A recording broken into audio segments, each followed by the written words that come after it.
is a writer, political writer, and who does research on many political issues, including what we call the phantom time theory.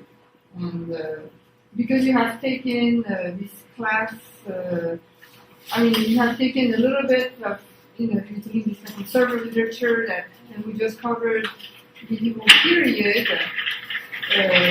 So there is some controversy about the chronology of medieval time, and some people argue that there has been manipulation on the chronology of the Middle Ages. Was it intentional? We don't know. Is it, there is some kind of evidence that something is missing in this period from 600 to 900. And this material is is very controversial because it questions the work of many people, but at the same time, it's a very seductive theory. So that's the reason why I think you should know about what is going on, and you should also question it too, because it's going to challenge a lot of what you have learned and a lot of what I have taught you. So I think if you feel uncomfortable with this material, you should really ask questions. Definitely. Thank you all for coming. I guess the reason why, like she touched on it, the issue is it cuts to the core, this one. Because this is what is real and what is not. That's why this is an interesting issue, one that cuts right to the core. There's this idea, obviously, that the things that we're being told are not exactly the way they are. And you can see that in modern political behavior. This idea of rewriting history sometimes, or inaccuracies. More recently, in the events of 9/11, for example, we see this fabulous sort of replacement of what happened with a sort of different version. And they're able to do this in real time. This is not even a process that is a non-real time process anymore. Imagine back in the dark ages, no communication systems whatsoever, no literacy, no books, no manuscripts. You're a peasant. You don't even have any manuscripts. If you did, you wouldn't know how to read it. Back in those days, it's safe to say that somebody who lived at that period of time, average person, would have no idea really what happened 30 years ago, much less what happened 300 years ago. And in modern day, I think it's possible to say that as well, that we barely know what happened 3 months ago. Political world, we don't. 3 months ago, 3 years ago, we actually don't remember. Some people do take the time. Most people are so busy living their life, they have no memory of it. And since the only thing that would have served you would have been memory, was, like I said, there's no books like that. You have only the length, back in the Middle Ages, of your personal memory. And that constitutes your world. And whatever oral tradition is handed down to you, whatever stories are told to you.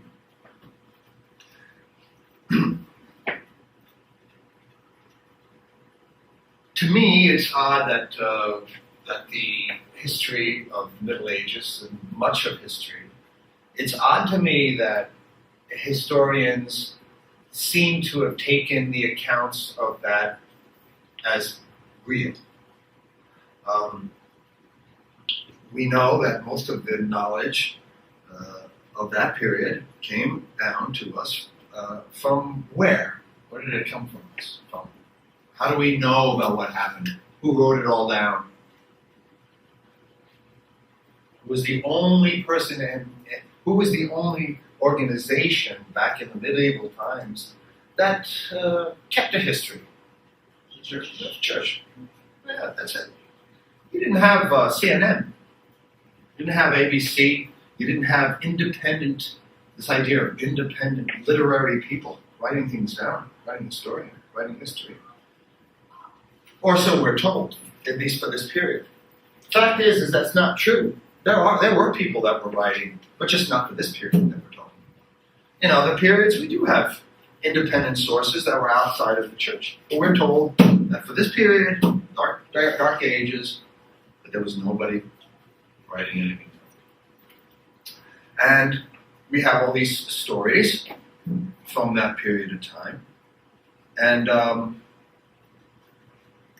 they're full of kings and kingdoms and wars and battles and glorious stories. And they all come from the Catholic Church. And when you look at the history of the Catholic Church, and when you look at the stories from this period, and you look again, and if you know about the history of the Catholic Church, you know that there's always been an agenda there. You know? And what was the agenda? Well, the agenda is the same agenda as it is for any thing. It's control, expansion, growth, maintaining the status quo, hold on to what you have, get more of what you want. It's generally the agenda with every large organization. The case that I'm making and what I hope to bring to this idea of the phantom time theory, it's a big idea. It's a sexy story. I mean, if you're not living in the year 2010, if you're actually living in the year something like 1709 or 1713, whatever it turns out to be when you subtract 297 years, this is what some of the scholars that are working on this are saying. It's like 297 years inserted, roughly 300 years. That's a hell of a story. That tells you a lot about the world you're living in. I mean, if they can just go ahead and plop 300 years in relatively modern times, that's a big story. The ramifications of which are still rippling through Europe, of the modern day Europe. The borders of modern day Europe were decided during this period, it's Dark Ages. That's when the maps of Europe were originally drawn up. They've been resegmented several times. Every time a new empire comes, the Ottomans redrew it, and then it was redrawn after the First World War. Periodically, these lines get redrawn, but basically, the sort of structure of Europe was laid down during this Dark Ages, and the only force that was in existence and that was powerful enough to do so at the time would have been this Holy Roman Church. It would have been the only pan-continental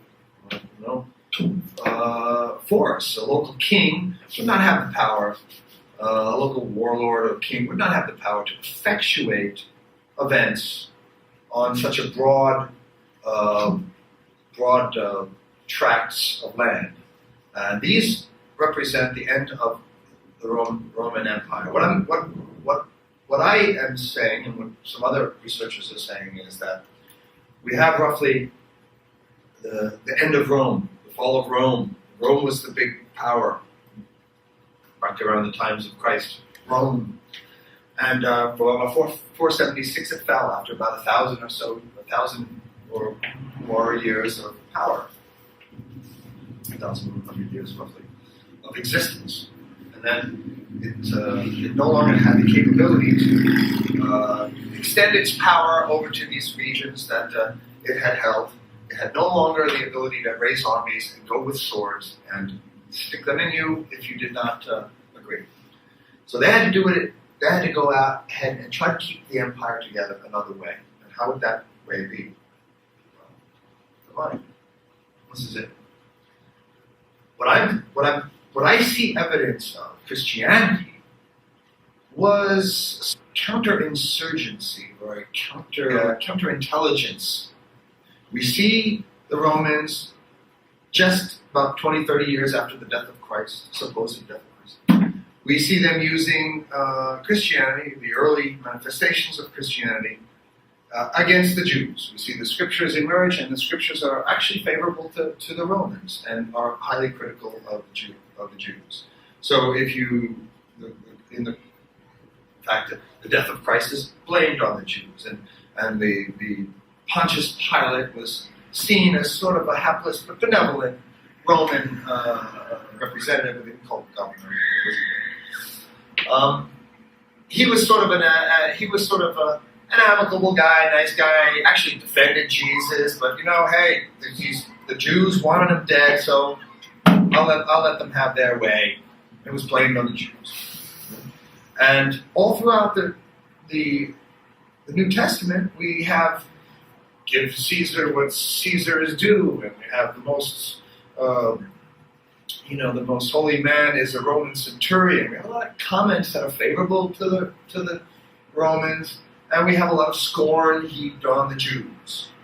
And if you know about how counterinsurgencies work, counterintelligence works, the best way to do counterintelligence is to get somebody from the inside. So if in a modern day, say if the United States government is not happy about a peace movement, say the United States government wants to go to war and steal some oil from some oil-rich country, right? So they want to go to war. And they can't just do it. They can't just go start bombing and stealing. They have to have a reason. You have to have a pretext. You have to have some reason. In the case of 9/11, all these terrible people. There's a little bit of racism there. These terrible dark-skinned people. Ultimately, terrorism actually has elements of racism in it. These people are dark-skinned, so they don't matter. We can go get that oil, go steal it. And that's what it was. The pretext. They had the pretext. Oh, these terrible people. Oh, they bombed us. Oh, how could they do this? Let's go get that luscious oil.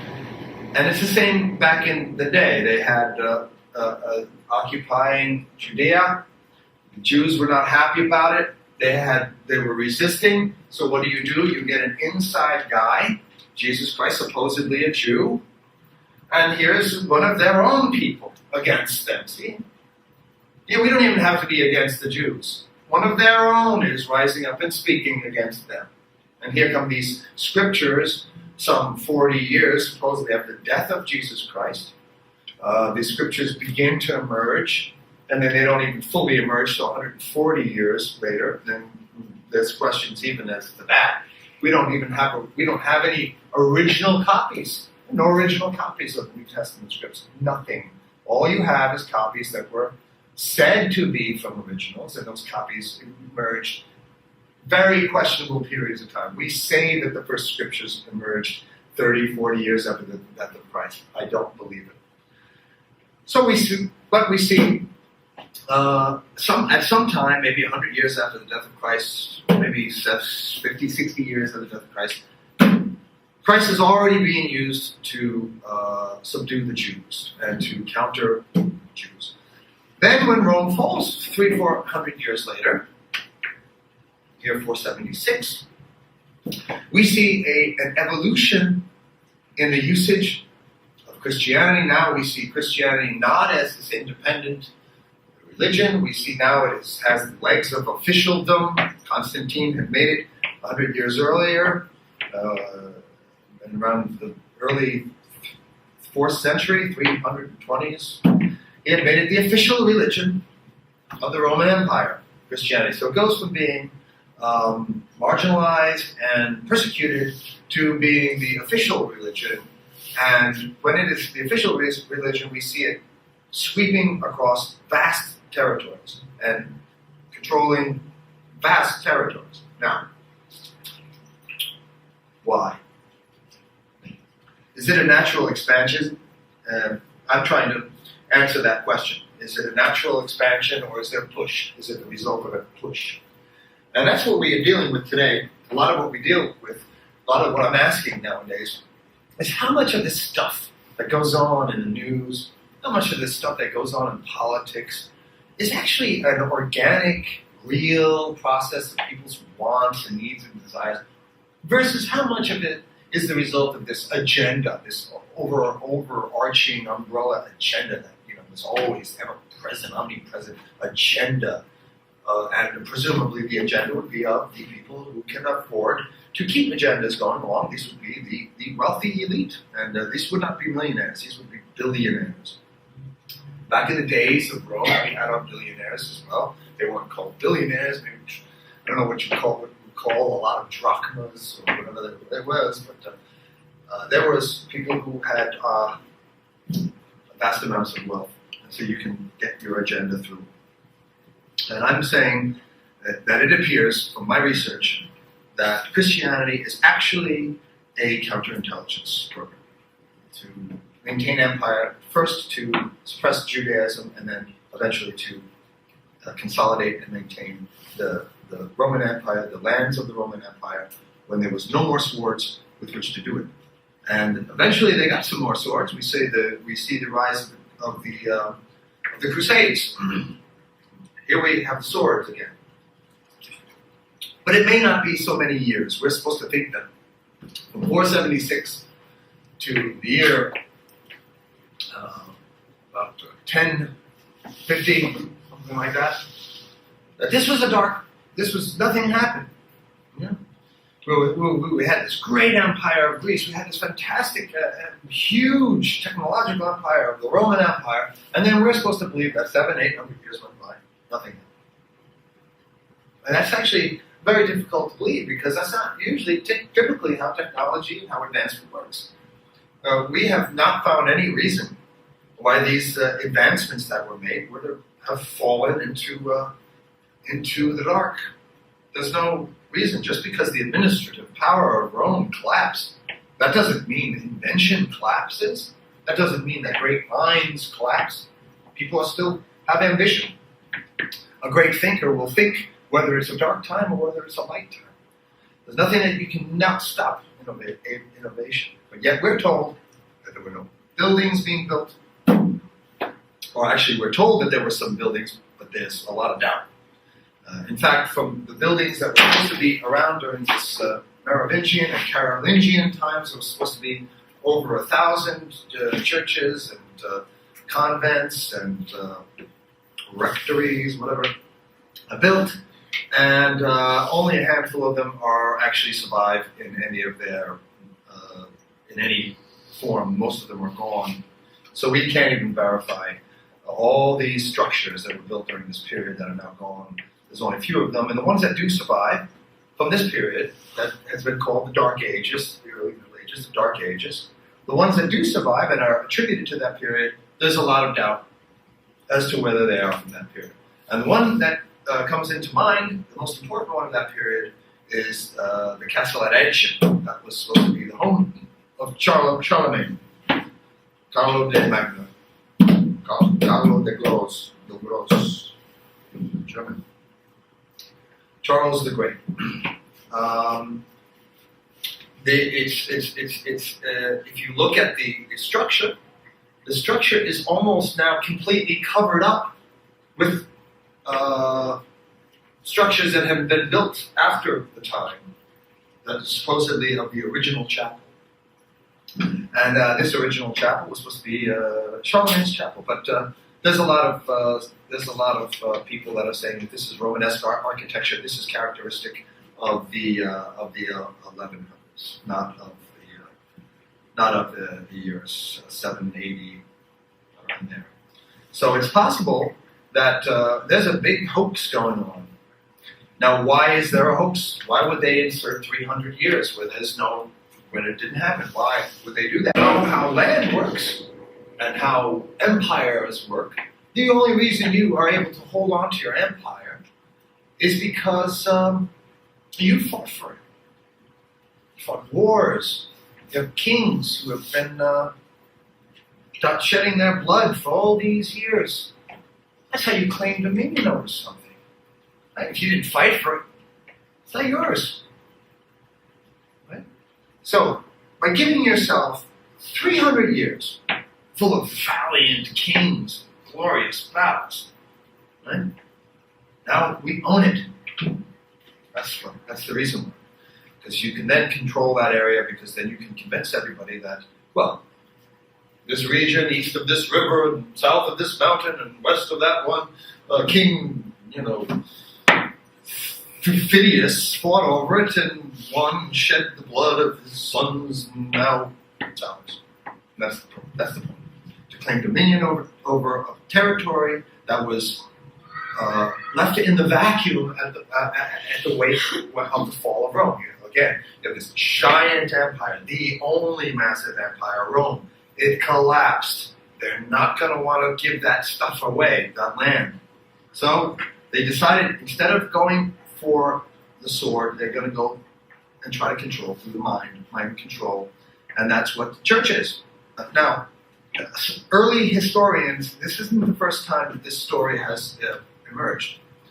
There were some notable people that doubted the timelines of history. One of my favorites was Newton, Sir Isaac Newton.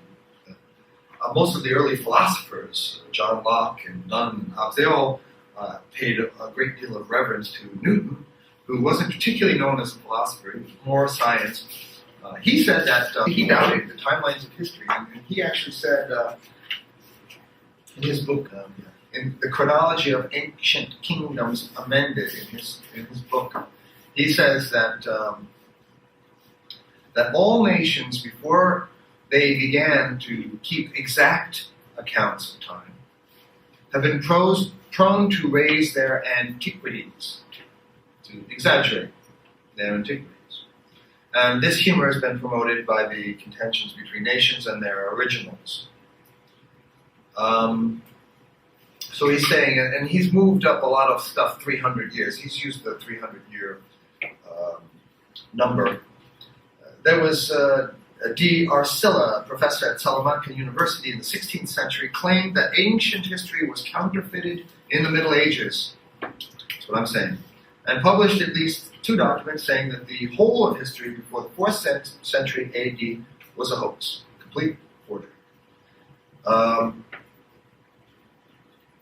Actually, the Jesuits ended up destroying the reputation of this guy, Scaliger. Scaliger was one of the first people to actually cement in the chronology, and this happened around the mid-1500s. Scaliger and Petavius. Prior to that, we had small accounts. We had historians of the time would give an account of their local history, but it would usually no longer. It wouldn't span more than 200 years or 100 years or something like that. It was like a local. It was just it was your local vicinity.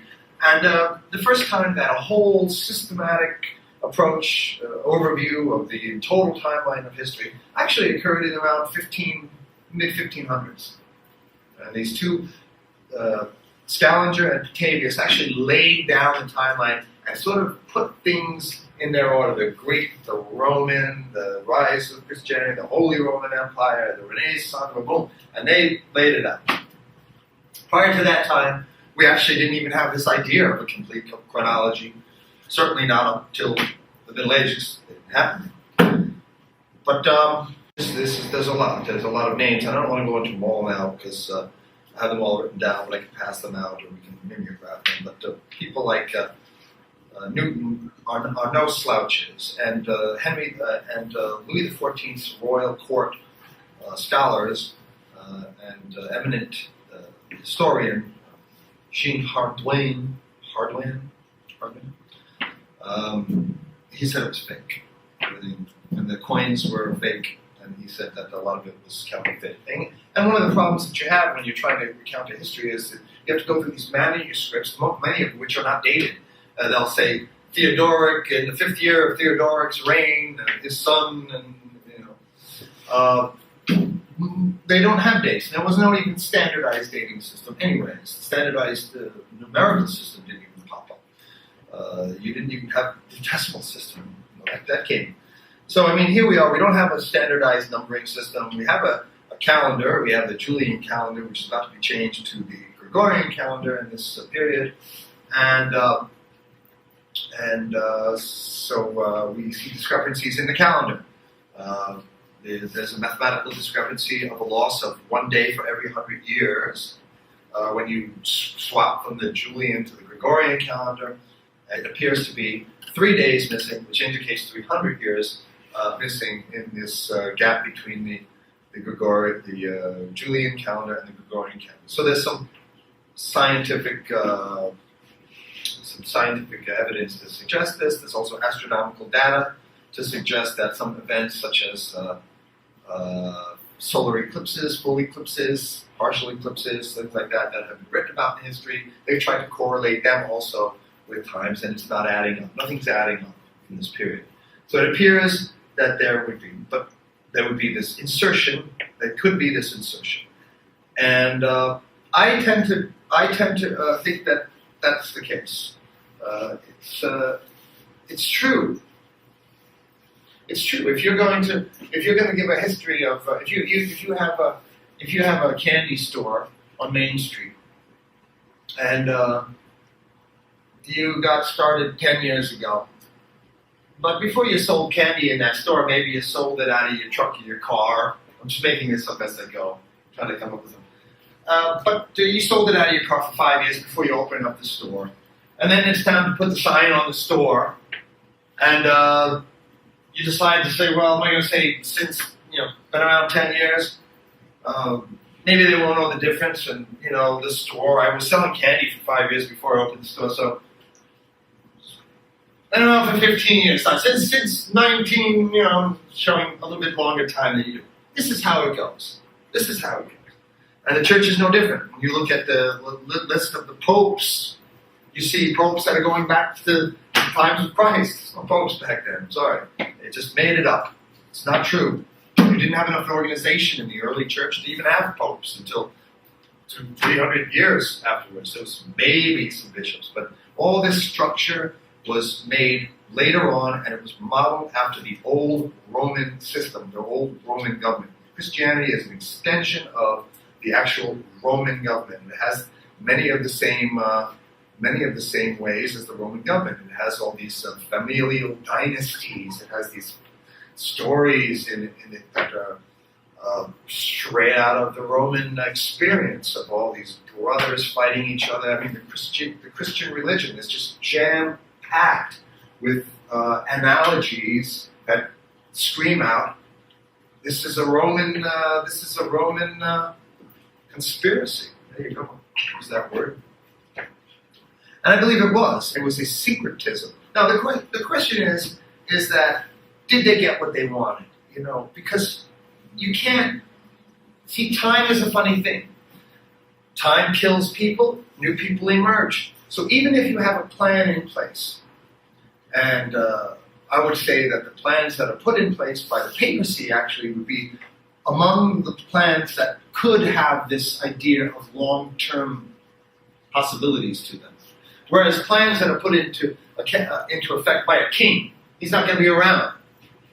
And the next guy who comes in is not going to go along with it. He's got his own ambition. So the personal ambition of man informs you as to what you can believe and what you can find as plausible or not in any given situation. The ambitions of men, the individual ambitions. Whereas the papacy, while it does have ambitions of men, it also has the capability to institute a plan that can go over many hundreds of years, where a kingdom or a king cannot do this.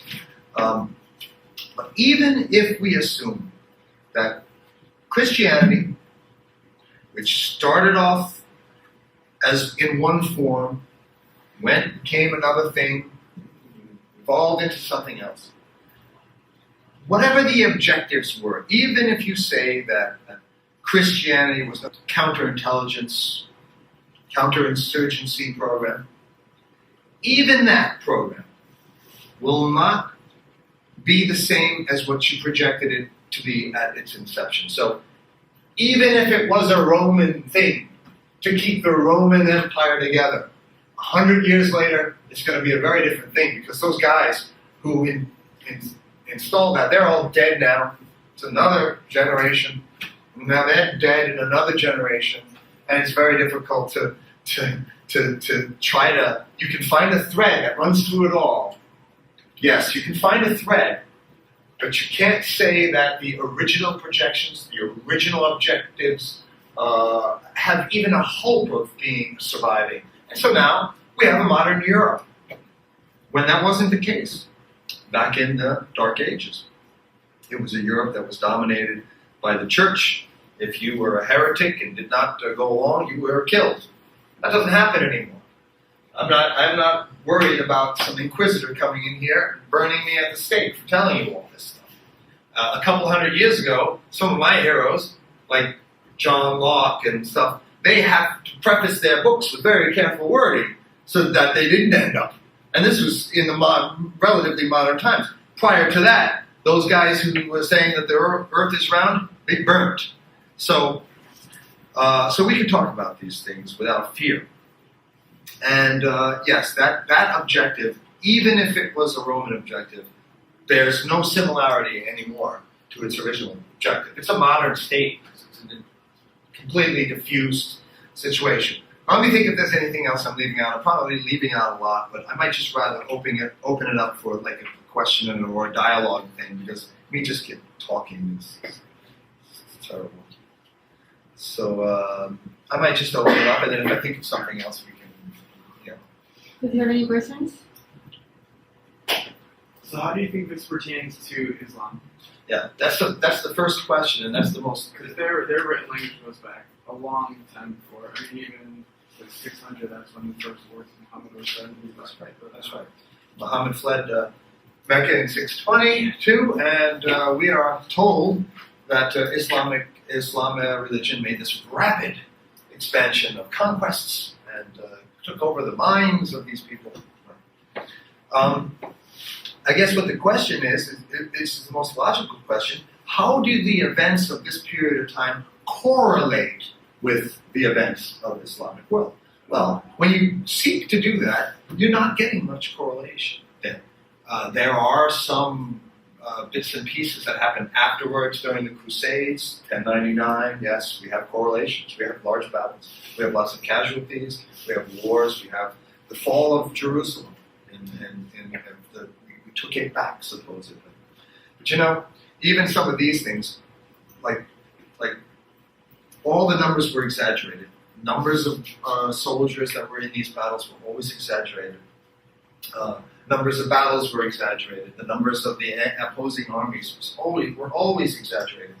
And if there were, sometimes they were duplicated. We don't know how big and how rapid Islam expanded. It's just like we don't really know how fast Christianity expanded. We have very little data to tell us when these things start to emerge, how they're interacting. Okay, how does this interact with the Islamic world? Let's look at the Battle of Tours. That was the first battle that put Charles Martel on the map, the progenitor to Charlemagne, the father of modern Europe. Charles Martel was said to have squared off against an Islamic army at Tours, and that he defeated them. That's what put Charles Martel on the map. I'm not sure it ever happened. I can't be sure of that. I don't know. I don't think so. I think that if there was some skirmish, it could have been a very, very small skirmish.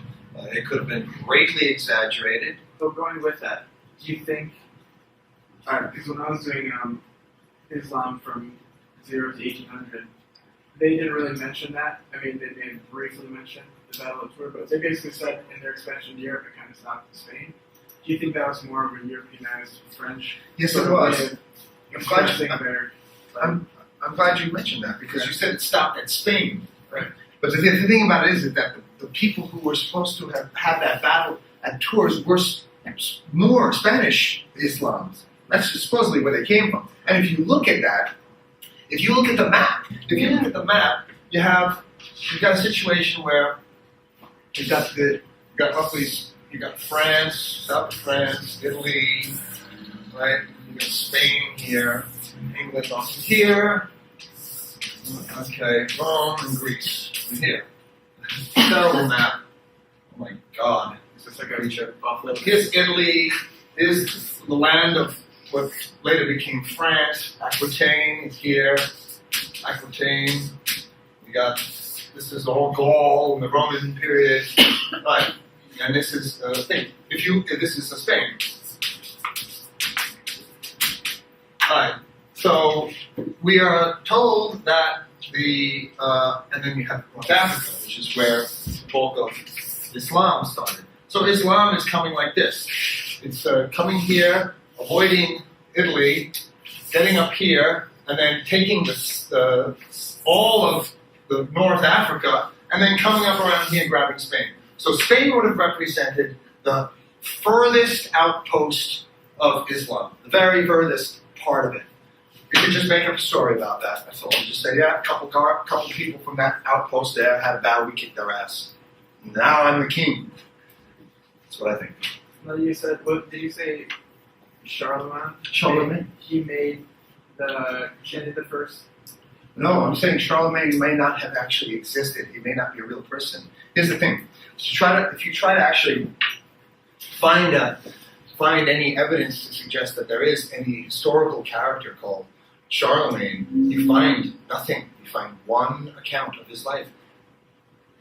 But who is it? Who is it you said that made Christianity the official religion? That was Constantine, but that was many hundreds of years ago. I can't say many hundred years anymore because what we're doing is we're extracting years. Right. So I'm saying it's actually not many hundreds of years. You had Constantine in the 4th century decide to bring the empire to the east, and the reason why was because it was the lucrative trade routes. It was in the middle of the action. It was between the Black Sea and the Aegean. That's where it was all happening right now. So if you were not where the action was, you were left out. So they decided to make Constantinople the new capital of the Roman Empire, the Byzantine Roman Empire, and they decided at the same time to pump up Christianity. And probably Constantine, what was going through his mind was he saw Rome was not really situated well to take advantage of the new growth, the new world. So he realized that he was onto something. He also saw the fall of Rome 100 years before it actually fell. Constantine saw the empire failing. He also saw that his new outpost was in the middle of these hostile territories, where there's these other types of people, not these Christianized European, Caucasoids. So he's now in this strange land, and so he realizes that in this, Islam hadn't started yet, obviously, but it's a strange land over there, full of all kinds of invaders and different kinds of people. It seems to me that there is a convenient aspect also to Islam, and I don't want to really take it too far down this path, but since I have this belief that Christianity is a counterinsurgency program, I must then also extend that possibility to any emerging religion, especially one that happened so fast and was uniquely situated to act as a countervailing force to this Christianity. The best billionaires make their money by straddling two sides and playing both sides of the same coin. If I create a monster, sometimes the monster gets out of control. So what do? You create another monster, and then you pit monster against monster. I don't really know, but is it possible that Islam could be just a countervailing force, another opposite, just solely for the purpose of countering this new monster, Christianity? Go ahead. It's just expanding on that, looking at the success of Christianity after the fall of the Roman Empire, because, like you said, it took over the mind as opposed to the receding territories. Maybe there could have been some sort of, I don't know if it was a person or group, that did travel into the foreign lands, started a conversation, said this is what would happen, say the words, basically doing the same thing, because it's so similar with the two religions. Maybe a little bit got lost in translation and created, like you said, a monster of a different way. Very, very, very true. If you know about the history of the Templars, Knights Templar, Knights Templar actually had good relationships. Supposedly, their mission was to destroy Islam. But actually, the Knights Templar respected Saladin, the greatest Islamic lord. They had a great respect. And if you look at the modern Freemasonry movement, which is the descendant from the Knights Templar. The modern Freemasons, they have as a whole division of them, it's a division called Shriner. Shriner Freemasonry. They do not use the compass and the square as their logo. They use the half moon and the star, the Islamic sign. And there's a history called the history of the Assassins. I don't know if anybody ever read the history of the Assassins, but the Assassins were this ultra-elite secret group of supposedly Islamic warriors who effectuated giant political changes and stuff through the use simply of assassinating the leader. It wasn't a decision had been made or the realization had been arrived at that instead of having these wars where the whole wealth of your nation goes to fighting these people, why not just send a crack team to get in there and just kill the guy? And so, but the history of the Assassins is also a history of a strange connection with the Templars. That the Assassins were not just a group of Islamics. The name Hashish actually comes from, the name Assassins actually is intertwined with the name Hashish. I don't know if you've ever heard this, but supposedly the legend has it that you can check this out. They used to smoke hash and then go do their deeds. That's where the name came from. Well, hash, assassin, hashish, shashin. I don't know how it worked, but that's the story. You can look that up. Don't take my word for it. But the connection between the Templars and the Assassins is real. The connection between the Templars and the Islamics is real. And yes, the Templars, if there was anyone who would have been the people to effectuate this kind of deception, those would have been the shock troops of this deception. Obviously, it would have been formulated in the Roman Catholic Church. Islam would have been. I don't know the answer to that question. Whether Islam is a creation of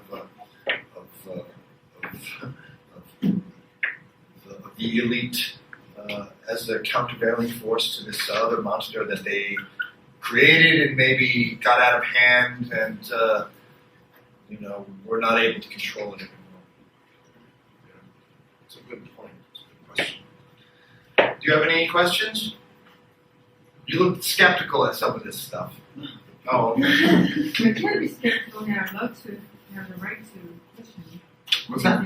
No, I'm telling them that it's good that they want to challenge. Well, I've said a lot of things here today that, might actually go against your belief systems. I mean, here I've talked about, did I mention 9/11 at all in this course of this conversation? I've presented a series of facts to build an argument. One of them was, that there is evidence today that we are under a military-grade mind control experiment, and it's 100% effective. They're able to, in real time, do things that are just fantastic. I mean, I'm one of these people who believes that those planes on September 11th were slammed into those towers by a rogue network of industrialists and CIA operatives who did this attack. This was not Osama bin Laden. No way. And I studied under Dr. Zbigniew Brzezinski, so I'm not a crazy conspiracy theorist. I went to Columbia under Brzezinski. Well, the sad thing about that too is even if that were true and it was blamed on Osama bin Laden, we're not in Afghanistan necessarily. Well, now we are, but in the beginning we went right for Iraq, which is strange because people here probably don't even know the difference between Iraq and That's right. So I guess they got away with that too. They did get away with it. I mean, the point is like I say, it's like that was the reason. Obviously, we had these attacks because you can't just go over there and say, look, you can't just go over there and steal the oil. If you do that, you probably will not get the support of the American people. So if you attack yourself, and then everybody sees these, and if you look at the whole timing of it, it was perfect. I mean, the first plane hits, and then we got 13 minutes or 16 minutes between the next thing. next plane hits. Meanwhile, you've got thousands of cameras now pointing to it. Every news, and then here comes number 2, and that plane struck us right in the heart, right in the center of our consciousness. And those images were the most indelible and unforgettable images in the history of images. You can't try to name one image more powerful than a 747 sinking into the towers. The only thing that comes to mind would be the nuclear detonations over Hiroshima, but outside of that, it is the most significant image in the history of images. And they did that for a reason. You know. So do you think this could even be strung back as far as George Bush Sr.? Do you even think that, because there was all the scandal with George Bush Jr. being elected and all the problems before, even beyond that, do you think that could have gone back to him getting elected to finish what his father had started, and that's where all this awful sentiment toward the Arabs has come from? You know, it's funny how it's strange how the elites operate. You know, Bush Sr. turned out to be a good. He turned out to be a good soldier for the elite. You know, this country is not controlled by presidents. You know, it's obviously controlled by it's controlled by the billionaires, and in particular, I think that I believe that the person who was behind 9/11, I'll name names for you, is David Rockefeller. David Rockefeller is the central character in all this global machinations. So I believe that he would have been one who would have initiated it, and David Rockefeller was behind the Bushes, and David Rockefeller pushed the original Bush. There was some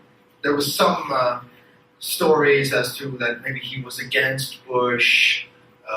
This is not true. Bush, the senior, was the head of the CIA before he became the vice president under Reagan, and then he tried to have Reagan assassinated and used John Hinckley Jr. to do it. John Hinckley Jr. turned out to go to the same Christian outreach program that the guy who shot Lenin went to.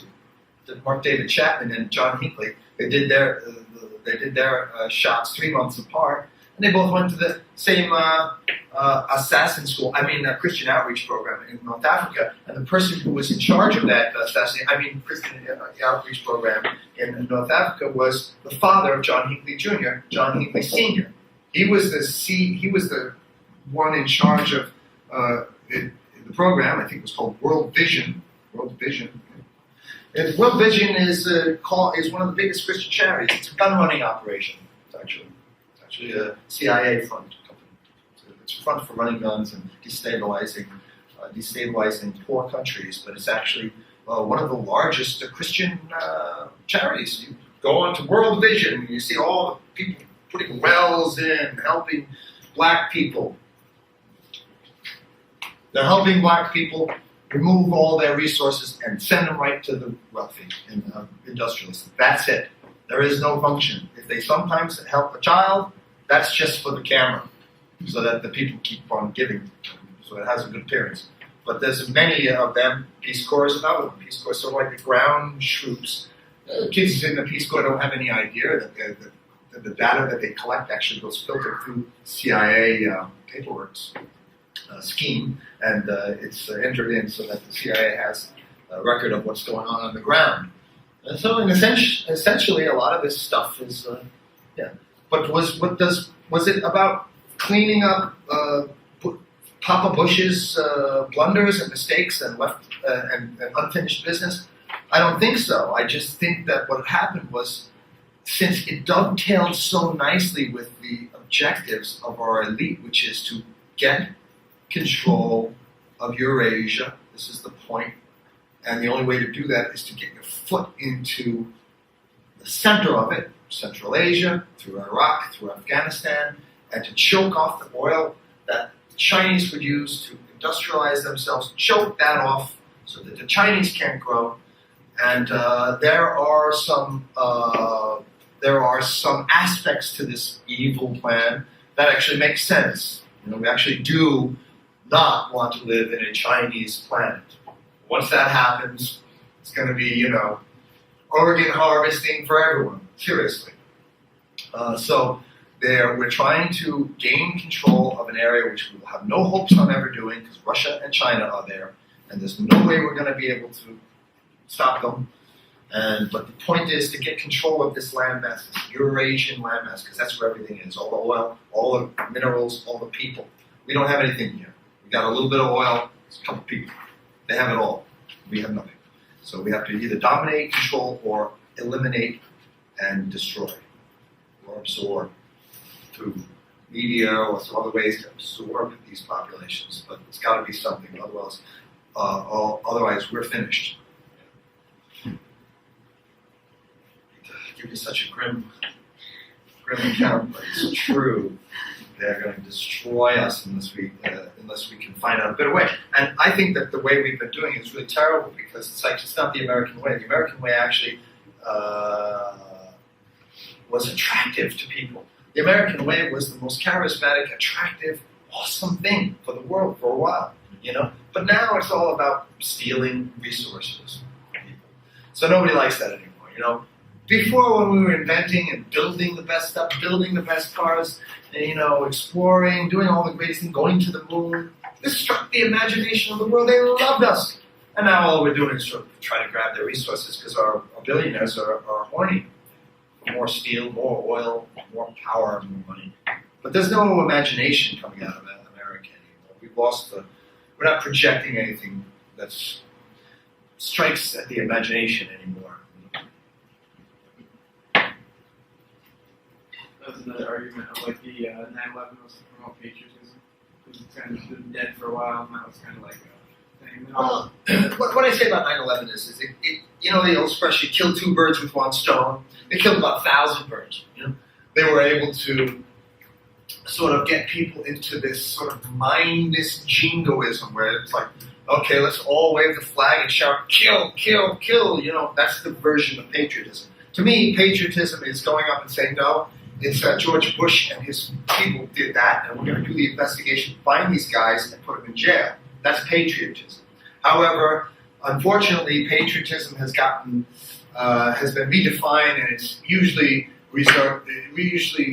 relates to some guy in his pickup truck with a shotgun on rack driving around a pickup truck with a shotgun and his gun rack on his car. That's patriotism. It's like mostly from the media, all the popular songs about 9/11 were mostly country. Country Western, yeah, that's funny. Oh, there's some hilarious ones. There's one. Yeah. I saved a couple of those. Actually, those were really great. But it was all, you know. Yes, we went. They all mention God too, and somewhere. Yeah, it's amazing. Well, a lot of, I mean, you know, I wouldn't be surprised if many of those songs were because see, what we saw in the wake of 9/11 was this massive infusion into society of all these control memes. I wouldn't be surprised if some of the production money for those songs came directly from CIA. Absolutely. National Security Agency. We know the National Security Agency has a $20 million fund for Hollywood to produce television shows, top dramas that put in the agenda. They have a $20 million a year that they give to Hollywood producers if you put in things that are good for recruitment of military. So say if you have a show, and there's a segment where one kid's thinking about, maybe I'll join the Marines and stuff. And if you give a beneficial treatment to that, you make your presentation to the NSA and you will get cash money. Cash money. That's a true story. That's true. So yes, these manipulative memes are supported by the biggest treasury in the world. They have $400 billion annual, the budget for all this stuff, the combined intelligence and military budget. This $400 billion, actually, this is an old figure. This is a long time before. This is probably up to $500 billion a year spent on this stuff. But most of the money is spent on the human mind, wetware. Human beings, not bullets and bombs. I'm sorry? No, I'm telling my students that you were one of the first persons who claimed that it was an inside job. Yes, I had a lot of problems with the United States government. Actually, my house was raided. I went on the run. I was on the lam for months. because the Secret Service, combined task force of Secret Service, FBI, and Central Intelligence, went after me Friday the 13th, same day they went after Jacques de Molay, the last Grand Master of the Knights Templar. And it's because also, and I'm not even sure if that was an auspicious day, but they do like to use, they do like to play with numbers. Whether you and I believe in it, they do. And so I was, they did the job on me on Friday the 13th, which just a researcher who knows about these people and who's been writing about them, it's a very important date. So I assumed that it was a message. You know? Now, who would have been doing this? Who would have been the guys who did 9/11?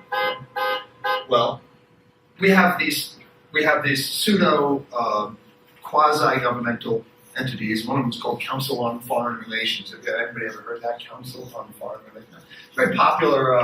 It's always on the news. They always have some representative from the Council on Foreign Relations on all the news programs, giving the the hard-lined, hardcore, conservative, extreme right-wing version of how to help everybody in the world. You know? And David Rockefeller of the famous Rockefeller family, he was one of the founders of this. His father actually was, and he was founder of the Trilateral Commission. And these are all these quasi-government, but completely privately owned. They appear to look like they're governmental. They have a logo that looks governmental. They have a name that sounds governmental, Council on Foreign Relations.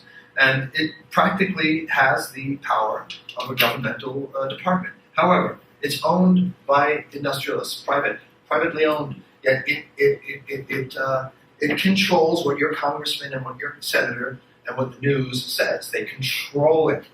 So if they say we've done this study and it looks like we feel we have to mine for uranium in this new region here. This congressman is against that, so we do not recommend that you vote for this congressman anymore. It's highly likely that the money will then go to the congressman's opponent, and so it did. And the congressman, who was a good guy, loses his job. A Council on Foreign Relations. I call it Council on fucking reptiles, but it's Council on Foreign Relations. And what it is they stuff it full of academic people in order to give it an academic veneer, just give it the appearance of credibility.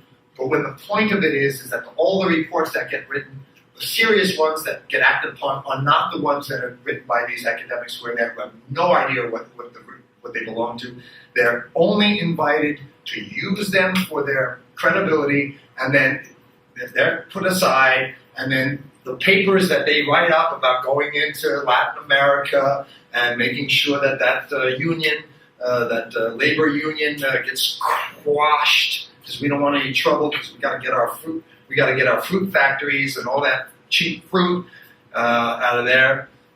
That's all done on the inside, and the academics that belong to the Council on Foreign Relations are only there as window dressing, but they're not the ones who have anything to do with it. The ones who have everything to do with are evil people.